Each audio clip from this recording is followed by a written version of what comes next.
Muchas gracias. Señorías, como hemos manifestado en repetidas ocasiones, en Vox no creemos que exista en la sociedad española una actitud generalizada contra la comunidad gitana, eso que ustedes llaman antigitanismo. España es un país acogedor y, aunque en el pasado pudo haber algún tipo de legislación contraria a estas comunidades, la inmensa mayoría de los gitanos viven en la España de hoy en las mismas circunstancias que lo hacen los que no son gitanos. España es un país libre en el que no hay establecidos guetos ni leyes discriminatorias contra nadie, como establece el artículo 14 de la Constitución.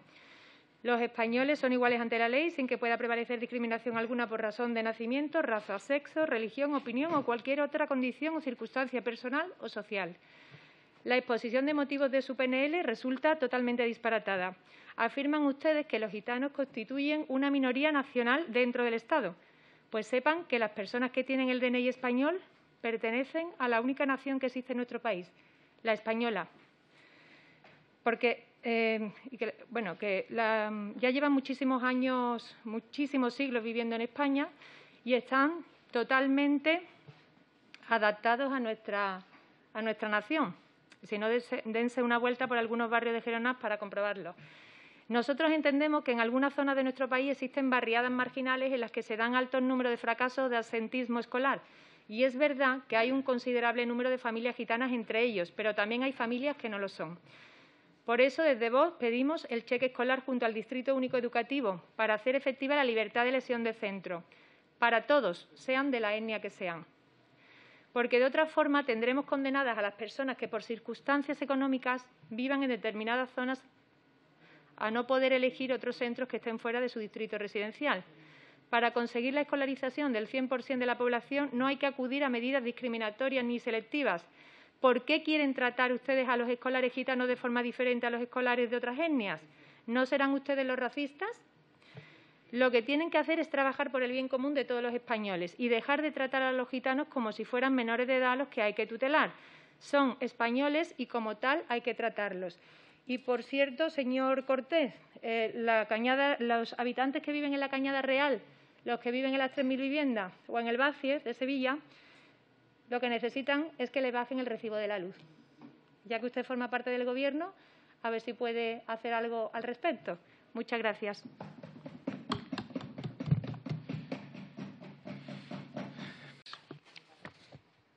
Gracias, presidente. Estamos de nuevo ante una PNL propagandística del PSOE, esta vez poniendo en primer término la palabra talismán que comparte con Podemos, la segregación escolar, un concepto vago y difuso que promueve que sea el Estado o la Administración educativa los que decidan dónde y con quién deben escolarizar las familias españolas a sus hijos, restringiendo libertades de padres y profesionales de la educación.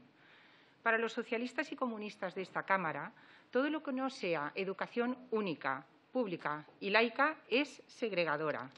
Todo lo que no sea la educación que quiere imponer un modelo único, exento de toda pluralidad, es segregadora. Tal como les hemos oído repetir a menudo, para ustedes la educación especial es segregadora, cuando la experiencia nos muestra que es la que posibilita la mejor inclusión social de esos alumnos. Para ustedes, la educación diferenciada es segregadora, cuando ya el Tribunal Constitucional se ha pronunciado varias veces y expresado explícitamente que la educación diferenciada no discrimina. Para ustedes, la educación concertada es segregadora, cuando el modelo de educación concertado no es más que una expresión de la libertad de enseñanza, expresada ampliamente en el artículo 27 de la Constitución española, garante del derecho a la educación. En definitiva, el caballo de Troya de la mal llamada segregación escolar abre la puerta al intervencionismo del Estado en materias que no le competen, simplemente porque cree que piensa mejor que los propios padres cuál es la educación óptima para sus hijos. Sugerirles, además, señorías del PSOE, que cuando citen un documento académico lo lean previamente, pues el presupuesto inicial de ese estudio que citan en la PNL cuestiona el concepto mismo de segregación escolar. Leemos: la anterior revisión da muestra de la falta de consenso tanto en el propio concepto de segregación hasta de las bondades de un índice frente al resto. En realidad, esta PNL es la LOMLOE que empieza a asomar sus entrañas totalitarias. Lamentablemente, lo que sí vamos a ver, señorías de Podemos, es, a medida que se vaya implantando la LOMLOE, cada vez más segregación escolar en los propios centros educativos. ¿Quién es el Estado para decidir el mejor colegio para un hijo? Nosotros queremos, a través del cheque escolar, posibilitar que cualquier familia española pueda elegir el centro escolar que quiere para sus hijos, de forma libre y responsable, y devolver a la educación el papel de ascensor social que debe tener y que es la manera de que precisamente los más vulnerables y humildes puedan acceder a la educación y salir del círculo vicioso de la pobreza. Dejen, pues, de inocular ideología y den más oportunidades. Abandonen el buenismo y pónganse a trabajar con recursos concretos y profesionalidad para lograr que España no sea segregada socialmente del resto de países europeos por el bajo nivel formativo de sus ciudadanos. Nos encontramos hoy con dos propuestas no de ley que abordan el tema de la financiación de las escuelas infantiles.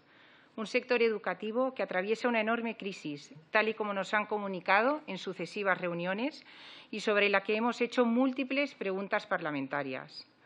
Este tipo de centros está sumido en una grave crisis producida por las políticas aplicadas a su sector y agravada por la incidencia de la pandemia de COVID-19, que pone en serio peligro su futuro. Nos consta que ya han cerrado alrededor del 20% de los centros y, salvo que se tomen medidas especiales, los colectivos que representan a todo el sector de los centros privados de educación infantil de primer ciclo temen que este porcentaje aumente, poniéndose en peligro la asistencia de los niños a sus centros y la consecuente desaparición de este sector de actividad que afecta a 205.000 familias. Denuncian, y nosotros nos sumamos a esta denuncia, la ausencia de toda previsión destinada al estudio de alternativas de financiación y de organización que permitan la subsistencia de las redes ya existentes, tanto públicas como privadas.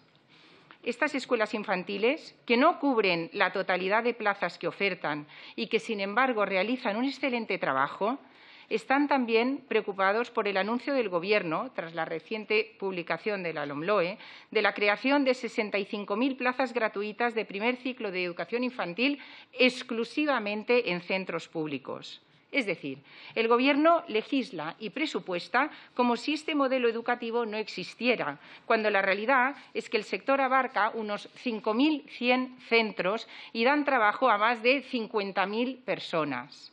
El Gobierno debería llevar a cabo políticas de consolidación de recursos, utilizando las redes de centros ya existentes, pues brilla por su ausencia cualquier previsión destinada al estudio de alternativas de financiación y de organización que permitan la subsistencia de las redes ya existentes, tanto públicas como privadas, en lugar de crear nuevas plazas con una clara motivación política de eliminar progresivamente la iniciativa privada y social en el sector en contra de los postulados que en este sentido se defienden desde la Unión Europea.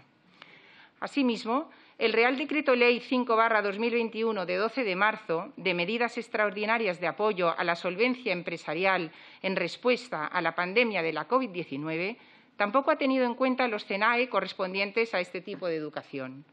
En este sentido, no podemos olvidarnos que se trata de centros educativos autorizados que estuvieron 6 meses completamente cerrados y sin poder realizar ningún tipo de actividad,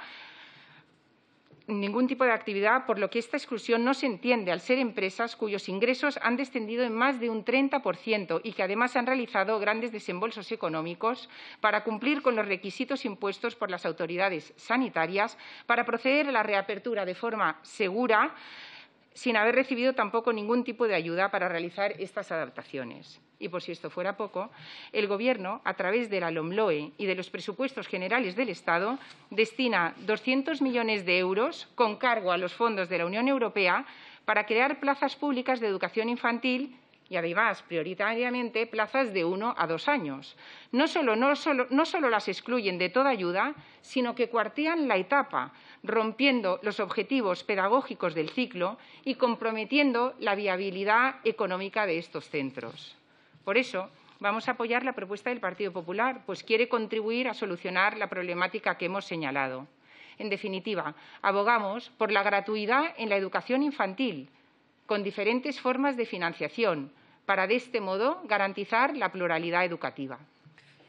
Sí, gracias, presidente. Bien, estamos ante una PNL que es puramente retórica y demagógica, como suele ser habitual. Estamos totalmente de acuerdo en la prioridad de la enseñanza pública. Para nosotros, para el Grupo Vox, también será una tarea prioritaria el dotarla de elementos suficientes para que tenga alta calidad.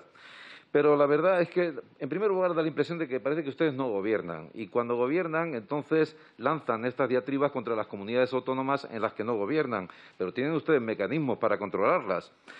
Por ejemplo, aquí hablan de integrar clases sociales, cuando ustedes lo que están haciendo es una verdadera voladura de las clases medias.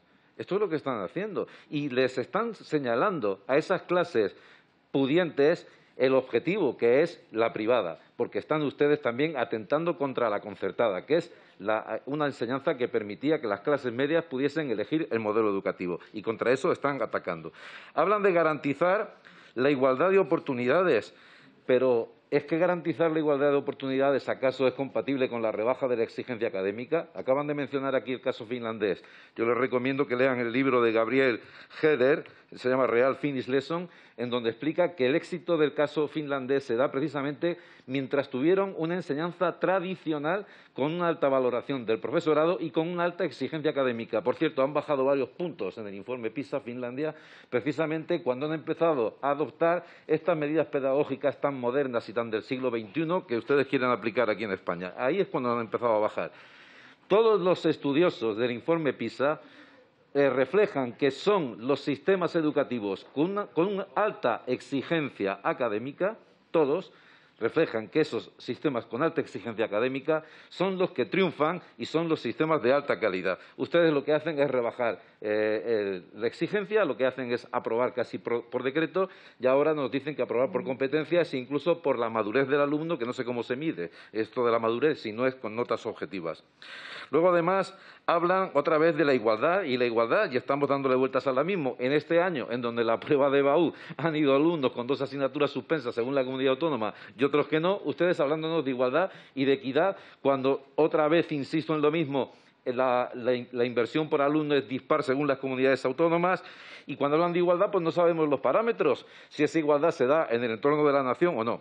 Básicamente 7 puntos y muy rápidamente, que son los 7 puntos de su propuesta. El primero, incrementar la financiación. Para eso no hace falta una PNL. Segundo punto, ampliar la oferta de las clases de las extraescolares. Me pregunto con qué fin. Me pregunto si el fin no es adoctrinar otra vez en sus valores con sus colectivos subvencionados.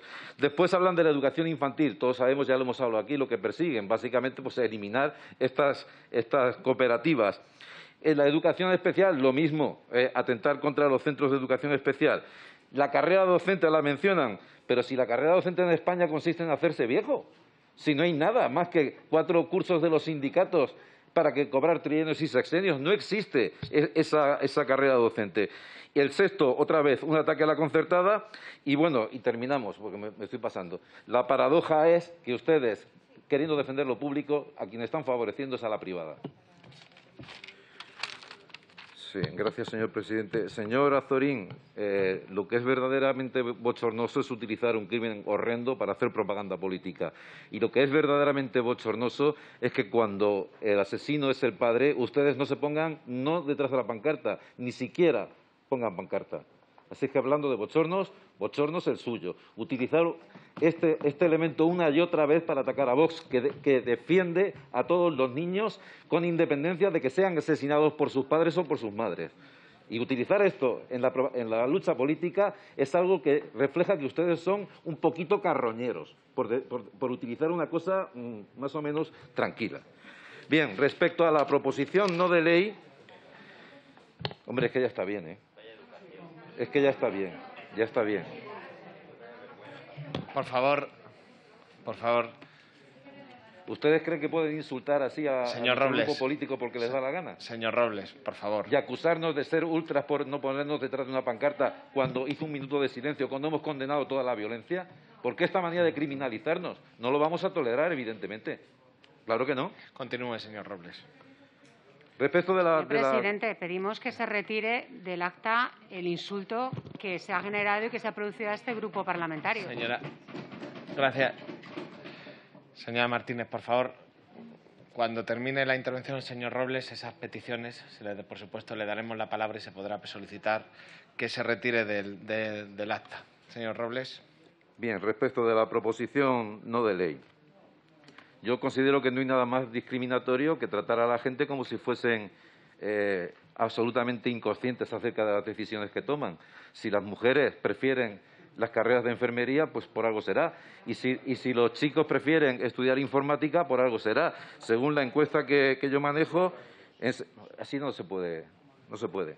O sea que, vamos, pues usted verá. Con este murmullo constante yo no puedo. Sí, hay un murmullo constante que en función de si se habla, cuando hablan unos murmurean otros, cuando hablan otros murmurean unos.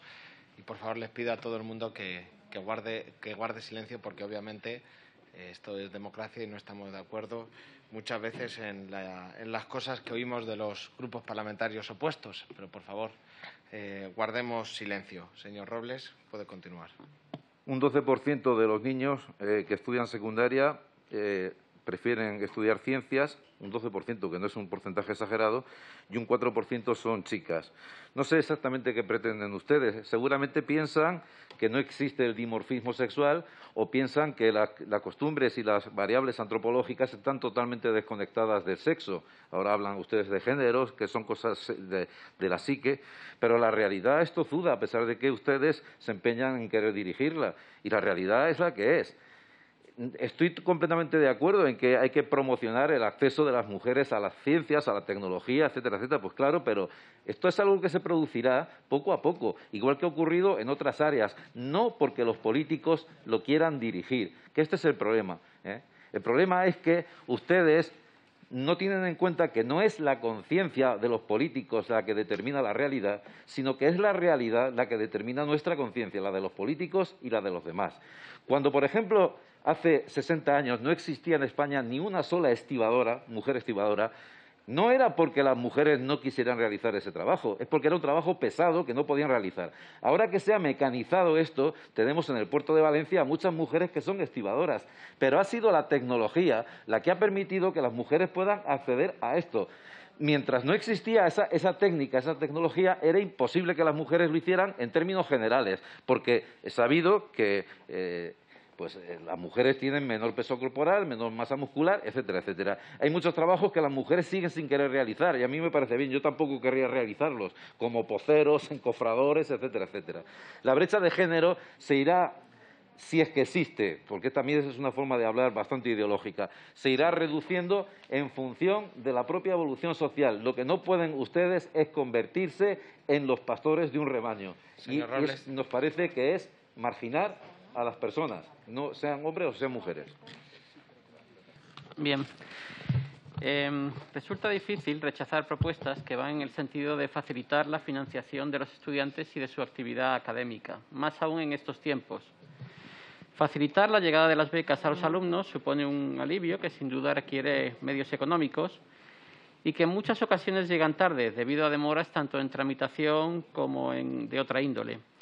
Sin embargo, hay aspectos que resultan de muy difícil solución, como el poder conceder becas a alumnos que han pasado de curso en diferentes convocatorias y que, por tanto, dificultan la administración de las becas. Desearíamos hacer algunas precisiones al texto porque hay aspectos que nos parece que se deben precisar mejor. Por ejemplo, las universidades llevan cambiando el servicio de secretaría desde hace años y, salvo para aspectos y casos muy concretos, no es necesario aumentar el personal. Únicamente se requiere un mayor apoyo a la digitalización de esas administraciones, porque ya, digamos, este tipo de servicios generalmente ya se hacen de forma digital. Las universidades llevan financiando a sus alumnos con aplazamiento de tasas y con bolsas de estudio que posiblemente deberían ser mejor financiados por las comunidades autónomas, pero que desde el propio Ministerio se podía elevar esa financiación para becas e incluso para mejora de las líneas de financiación de esas universidades. Ha habido ocasiones en que éstas han tenido que hacerse préstamos entre ellas para aliviar tensiones de tesorería debido a impagos de las administraciones y deberían poder contar con líneas de financiación específica para no tener que llegar a ese tipo de cambalaches. hemos propuesto una enmienda que presentamos de modificación por razones técnicas, pero que ha sido aceptada como de adición y que reza así. Crear una convocatoria extraordinaria para la solicitud de beca, apoyar la digitalización de los centros administrativos de las universidades y simplificar cuantos trámites deban ser implementados. Pensamos que un asunto de esta naturaleza y con una intención tan evidentemente positiva, la de mejorar la financiación de las becas, pensamos que deberíamos alcanzar un texto más amplio y más desarrollado. El Grupo Vox votará favorablemente a esta proposición. Y ya que tengo unos segundos que utilizar, me gustaría decirles que no se preocupen tanto por las acepciones que aparecen en los diccionarios. Soy filólogo, creo que mi compañera Sofía también. Señor Ramírez, esa cuestión ya está debatida. Bueno, igual que antes. No, que simplemente que el criterio es lexicográfico, es un criterio técnico, se incluyen todas las acepciones posibles. Eso no significa que un término deba ser siempre, que solo se deban recoger los términos positivos. En Payo también hay acepciones negativas. Es un criterio lexicográfico, no es un criterio ideológico. Muchas gracias.